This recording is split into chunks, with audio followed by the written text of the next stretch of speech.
What villain was terrifying because they were right? The Reapers from Mass Effect, in the original BioWare ending before EA changed it.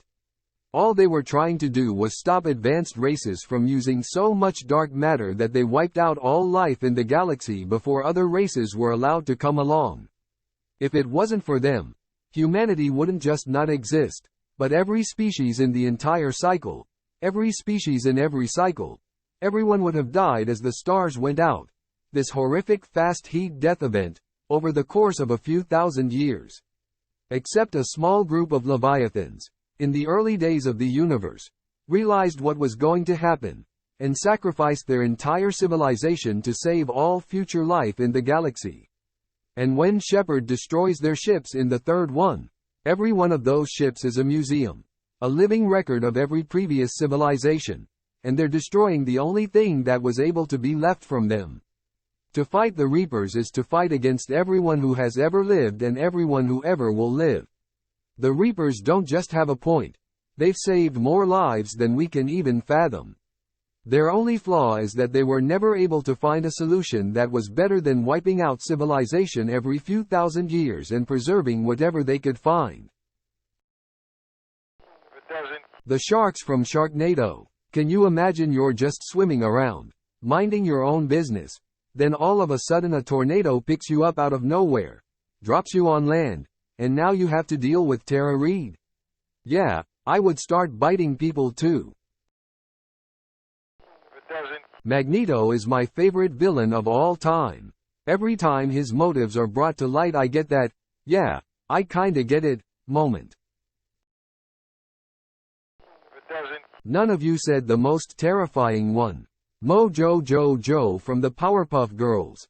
He wanted to bring free energy and advanced technology to the people. And in one episode he actually did. He made the world an amazing place. And then the Powerpuff Girls ruined it all.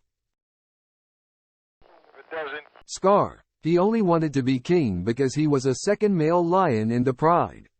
Which means he is automatically not getting much food and also beaten into submission regularly if he wants to stay in the Pride. Aside from that he isn't allowed to mate at all.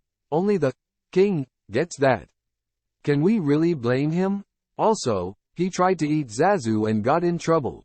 He says it's natural. Then Zazu says let's make him into a rug. Then in freaking Hercules he was a rug. Most villains seem justified on their point of anger. It's their methods that make them wrong. Red Queen Resident Evil. I have locked down this facility to prevent a world-ending virus. Please could you, good guys, pay attention and not blow holes in the doors. Mr. Wilson from Dennis the Menace. Q. Humans were not ready for what was waiting for them in the Gamma and Delta quadrants. Stevie from Wizards of Waverly Place. Her entire goal was to stop families from giving up their magic to just one person in the family. Like, we're really supposed to be rooting against her? It just seemed super out of character for Alex to go against that plan. Edit. Thanks for all the upvotes. I got to experience seeing something I put on Reddit appear on my FYP on TikTok for the first time. Tears of joy. See also. Magneto, the Holocaust survivor, not wanting his species genocided. Ken from the Bee Movie. I too would go absolutely berserk if a talking bee stole my girlfriend and gaslit me into thinking I was crazy. Count Dooku just straight up told Obi-Wan that the Sith control the Senate. Arya's parents on Pretty Little Liars. They're villainized for not letting their high school daughter date her teacher. The bears from Goldilocks and the Tree Bears. GLaDOS. She was absolutely right. You are a terrible person.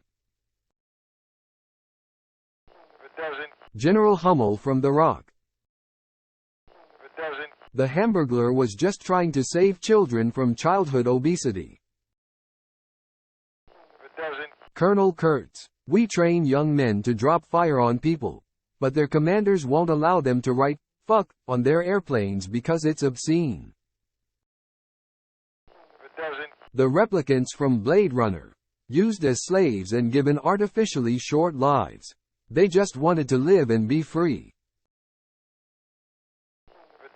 I wasn't really terrified of it, but N was right in my opinion when we're talking Pokemon.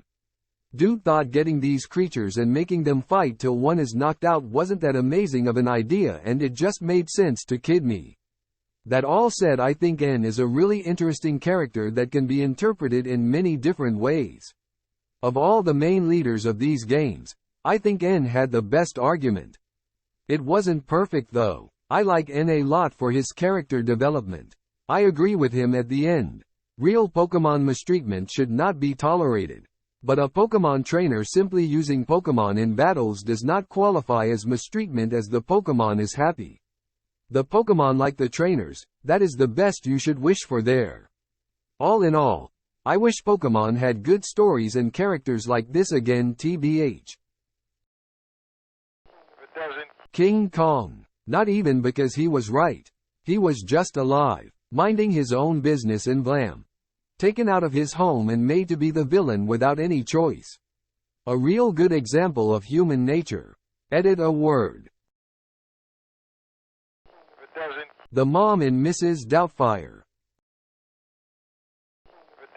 Maul, his last words before being captured by the Republic was, "You're all going to burn. You're all going to die. You don't know what you're doing." He tried to warn Ahsoka of Palpatine's ultimate plan, but she didn't listen. Roy Batty. What was done to him and his kind was wrong, and he had righteous anger. Dr. Doofenshmirtz. The boss MGS3. I raised you. I loved you. I've given you weapons, taught you techniques, endowed you with knowledge. There is nothing more for me to give you. All that's left for you to take is my life, by your own hand. One must die and one must live. No victory, no defeat. The survivor will carry on the fight. It is our destiny. The one who survives will inherit the title of boss. And the one who inherits the title of boss will face an existence of endless battle. Willem Dafoe's Green Goblin from Spider-Man. In spite of everything you've done for them, eventually, they will hate you. Dude was right about how the perception of public figures changes over time. Screenslaver from The Incredibles 2. The monologue given during that movie regularly rings in my head. I'm sure the creepy bass robotic voice doesn't help too. The screenslaver interrupts this program for an important announcement. Don't bother watching the rest. Elastigirl doesn't save the day, she only postpones her defeat. And while she postpones her defeat, you eat chips and watch her invert problems that you are too lazy to deal with. Superheroes are part of a brainless desire to replace true experience with simulation. You don't talk, you watch talk shows. You don't play games, you watch game shows. Travel, relationships, risk, every meaningful experience must be packaged and delivered to you to watch at a distance so that you can remain ever sheltered, ever passive, ever ravenous consumers who can't free themselves to rise from their couches to break a sweat, never anticipate new life. You want superheroes to protect you, and make yourselves ever more powerless in the process.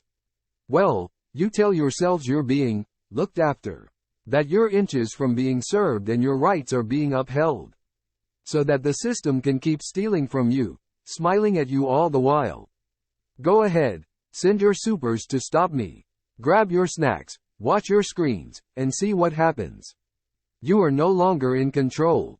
I am. TLDR. You think everything will always be okay, and while you remain distracted, the powers that be will continue to steal from you. Edit. I'm absolutely loving reading through these replies and how varying our understanding of the monologue can be.